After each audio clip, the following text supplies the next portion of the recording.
মাগো, তোমায় নিয়ে আর লিখবো কি বলো? তোমায় নিয়ে তো লিখতে গেলে কলমের কালিই থাকবে না। পৃথিবীতে এত কাগজ এখনো তৈরি হয়নি যে তোমার কোনো উপমা দিতে পারবে। বলো মাগো, তোমার তুলনা তো তুমি নিজেই বলো। কত শত দিন গেছে তুমি মিথ্যে কথা বলে আমায় খাইয়েছো। নিজে না খেয়ে এত মিথ্যে কথা বলো কেন তুমি মা? আজ তুমি অসুস্থ, না খেয়ে নিজের শরীরটা ভেতর থেকে নষ্ট করে ফেলে দিয়েছো। আমায় তুমি রেখেছিলে দুধে ভাতে। ও মা, তুমি কত শত বছর ভালো করে ঘুমোওনি বলো তো? শুধু আমার কথা চিন্তা করে কবে আমি বড় হব।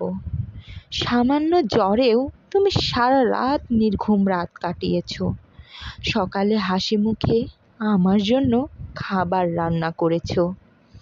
কেন মা, তোমার কি এতটুকুও কষ্ট হয় না? নাকি মায়েদের কোনো কষ্টই হয় না সন্তানের জন্য? সব কষ্ট সহ্য করে নেয়। ও মা, তুমি কি কোনোদিন আমায় ছাড়া চিন্তা করতে পারো না বলো?